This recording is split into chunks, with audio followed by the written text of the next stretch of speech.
السلام علیکم مفتی صاحب ستاسو طبیعت څنګه دی؟ او مفتی صاحب مبارکه ستاسو ډیره مننه چې تاسو دا خپل چینل شروع کړو. د دې نه به خلکو ته ډیر خیر ورسي. مفتی صاحب مبارکه ما یو تپوس کولو چې نن سبا خلک په سوشل میډیا باندې دا SMS خوري چې چا د رمضان المبارک زیری وکړو نو هغه باندې جنت واجب دی. د دې باره کې لږ غونډې کې تفصیل تاسو وایي چې دا څنګه خبره ده چې چا د رمضان المبارک زیری چا باندې وکړو نو هغه باندې جنت واجب دی. صرف د دې باره کې لږ تفصیل سره تاسو خبره وکړئ چې دا رښتیا دي که نه دا هسې ګپ دی. والسلام.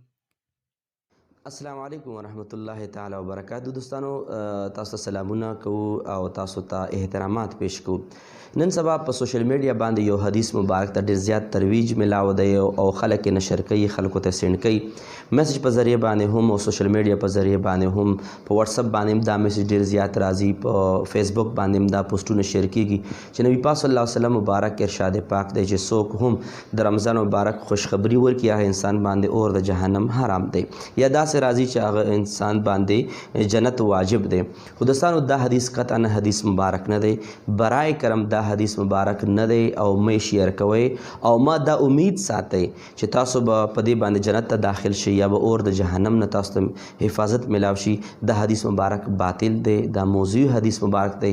دا چې څوک وایي دا انسان اجر او ثواب خو لرې خبره، بلکې دغه انسان باندې ګناه ده، دغه انسان په معصیت کې مبتلا شو.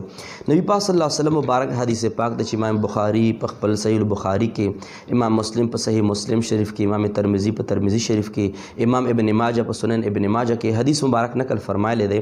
خو د ټولو احادیث مبارکه او نچوړ او غرض چې کوم زه تاسو ته وړاندې کوم، نو امام ترمذی رحمه الله تعالی یو حدیث مبارک نقل فرمایلی دی. نبی پاک فرمایي اتقوا الحدیث عني، ما په بابت کې تاسو زیات الله نه ویریږئ چې کله ما نه حدیث تاسو روایت کوئ نو د الله نه ویریږئ الا ما علمتم. ها چې کچرې تاسو په یو حدیث باندې علم وي نو بیا خلکو ته ښودلی شي. مونږ میسیجونه فری وي، ډیټا هم فری ده، فیسبوک هم فری وي، دا شان دی واتساپ فری وي، نو مونږ دا میسیجونه خلکو ته وړاندې کوو.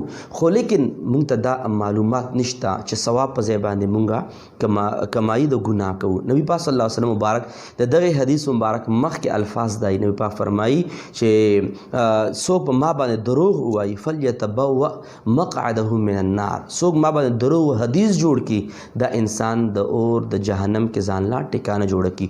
دوستانو موږ په دې نیت باندې حدیث پیش کوو، شیر کوو، نشر کوو چې موږ ته به جنت ملاو شي، موږ به جهنم باندې موږ حرام شو او اور د جهنم به په موږ باندې حرام شي. خو حالان کې داسې نه ده. په رمضان مبارک خوشخبری باندې دومره په اسانه باندې جنتونه نه ملاویږي. برای کرم چې کلم تاسو حدیث مبارک شیر کوئ ډېر په احتیاط باندې، په حوالې باندې عالم نه پوښتنه کوئ، بیا یو حدیث میسج کې، واتساپ کې، دارنګې پوسټ په ذریعه باندې فیسبوک کې تاسو شیر کولی شئ. دا یو نوی پیغام په دې ورځو کې تاسو لپاره ما ضروري ګڼلو او په دې باندې عمل وکړئ. او که چېرې چا دا میسجونه شیر کړي وي یا خواره کړي وي یا میسج کې سینډ کړي وي، دې نه توبه وباسئ، استغفار ووایئ. الله پاک د موږ له عمل کو توفیق نصیب فرمایي.